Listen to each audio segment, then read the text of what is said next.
Good morning to all of you. Hope all of you are fine at your home. Due to COVID, first of all, I take a pledge, then I will start your chapter.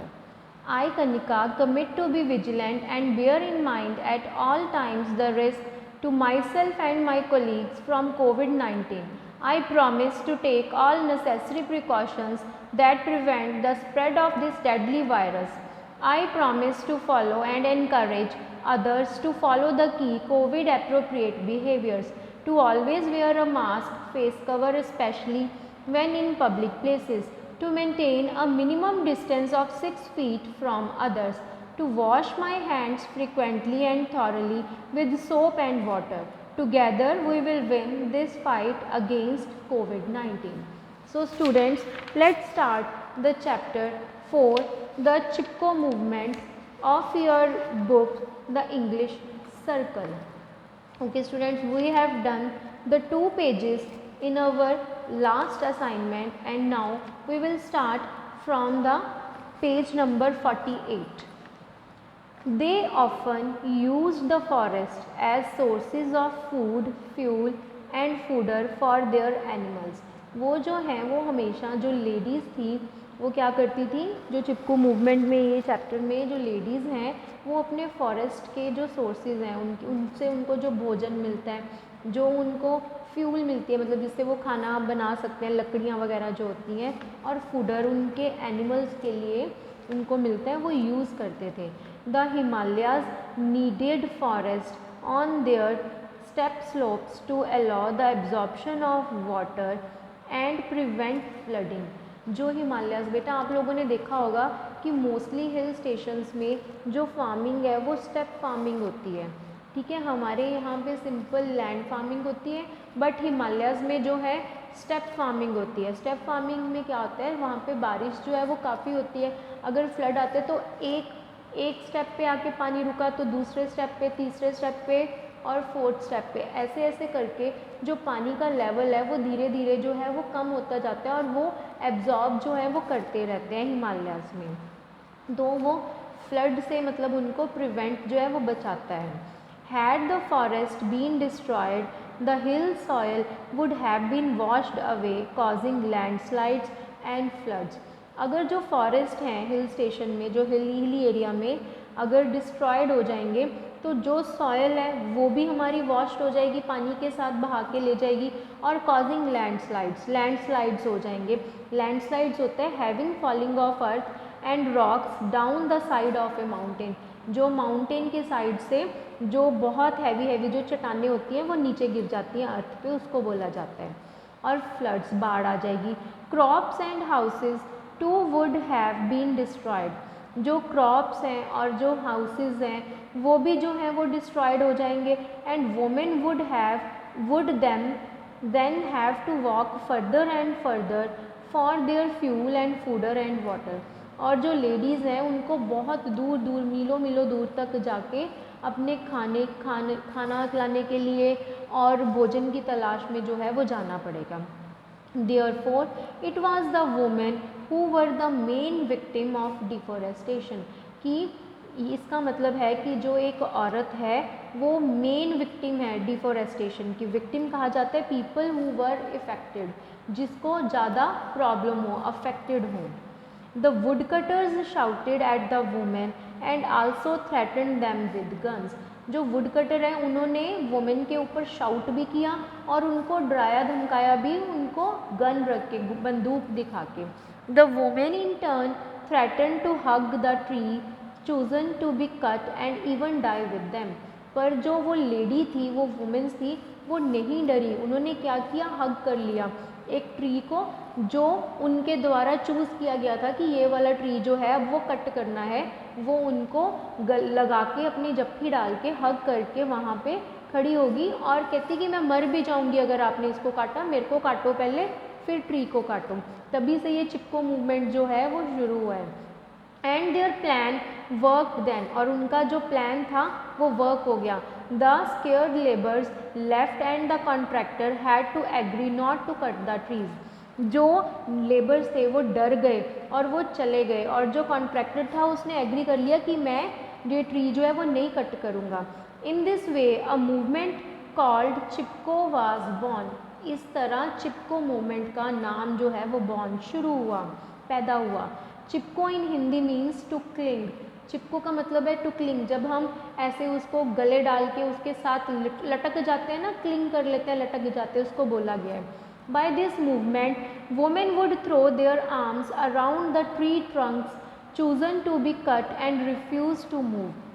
इसके साथ जो women है उन्होंने अपनी arms को tree के साथ cling कर लिया, लपट लिया, और कहते कि जो जो ट्री आप करोगे कट करने के लिए बोला जाएगा, हम उसके साथ हम भी मरेंगे और आप फिर ट्री को कट करो।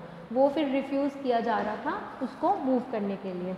इन 1974 में जो वुमेन थी इन नियर बाय एरिया, जो साथ वाले एरिया में, use the same tree hugging technique, उन्होंने भी सेम एरिया में यही tree hugging technique means method, उसको शुरू किया। To protest against the clearing of their forest land, की बचाने के लिए उनकी जो फॉरेस्ट की लैंड थी। And in 1977 in another area, 1997 में दूसरे एरिया में वुमेन ने ऐसे ही किया।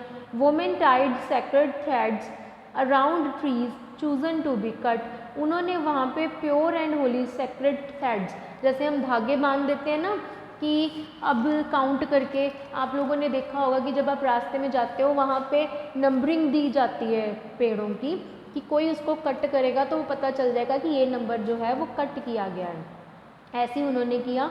A symbolic sign of a religious, उन्होंने ऐसे ही धागे बांधने शुरू कर दिए कि उसको सिम्बॉलिक साइन दे दिया एक रिलीजियस कस्टम का, कि जो हमारे रीति रिवाज होते हैं। Confirming the bond of brother sister relationship, उन्होंने बोला कि ये हमारे ब्रदर सिस्टर रिलेशनशिप है, जैसे हमारे ब्रदर और सिस्टर का रिलेशन होता है ना कि प्यार वाला, वैसे ही उन्होंने बोला कि पेड़ के साथ भी हमारा ऐसा ही रिश्ता है। They declare that their trees would be saved even if it costed them their lives, उन्होंने कहा कि ये जो डिक्लेयर किया जाए, अगर ट्री जो है वो कट हो गए ना तो वो भी जो है वो साथ में कट हो जाएंगी। Costed air cause the loss of something, कि उनको बहुत ज़्यादा जो है वो लॉस होएगा। In the 1980s the idea of the Chipko movement spread, 1980s में जो आइडिया था चिपको मूवमेंट का वो स्प्रेड हो गया, सारी जगह फैल गया।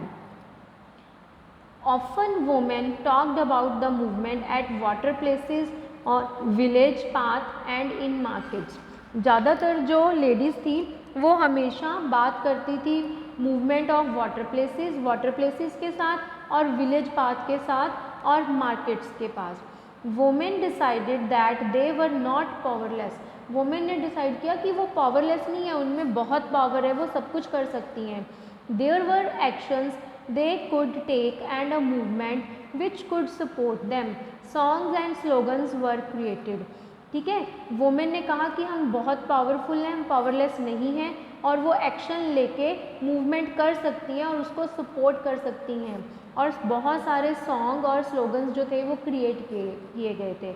You foolish village women do you know what these forest here bear, वो कहते हैं कि क्या तुम्हें पता है कि फुलिश वुमेन कि क्या ये फॉरेस्ट हमारे काम आएंगे, resin timber and therefore foreign exchange, कि ये हमें फॉरेन एक्सचेंज करेंगे तो हमें पैसे मिलेंगे। तो वुमेन ने क्या आंसर दिया, the women answered yes we know what do these forest bear, कि हमें पता है कि ये फॉरेस्ट क्या बियर करते हैं, soil water and pure air, कि यहाँ से हमें मिट्टी, पानी और एक फ्रेश जो है वो हवा जो है वो मिलती है। Now come to the next page, the Chipko movement, जो चिपको मूवमेंट है, the Chipko movement has since then been quite successful, ये सक्सेसफुल हो गया। Sometimes the women manage to replant trees in areas close to their village homes, sometimes क्या था, कई बार की बात है कि जो वुमेन है वो और पेड़ लगा रही थी अपने विलेज होम्स, मतलब उनके जो विलेज थे उनके घर के आसपास, जैसे कोई भी जगह हुई तो उन्होंने वहाँ पे पेड़ लगा दिया। इन 1987 में the Chipko movement was chosen, वो चूज़ किया गया for a right to livelihood award, किसके लिए? राइट टू लाइवलीहुड, कि हमें जीने दो, इस अवार्ड के लिए। Known as the alternate Nobel prize honour, कि इसको कौन क्या किस नाम से जाना गया था? अल्टरनेट नोबल प्राइज ऑनर के नाम से। Since then the movement become a national call to save forest, कि इसके बाद ये जो मूवमेंट थी ना वो एक नेशनल कॉल बन गई, कि पूरे संसार में घूम गई, call to save forest, forest को बचाने के लिए। The Chipko movement has now spread from the Himalayas in Kashmir right up to Arunachal Pradesh and everywhere else in the country. जो चिपको मूवमेंट थी ये स्प्रेड फैल गया हिमालय कश्मीर से लेके अरुणाचल प्रदेश तक, और एवरीवेयर मतलब सारी जगह एल्स इन द कंट्री, हमारी कंट्री में। So students, this is your chapter the Chipko movement which is finished. Thank you.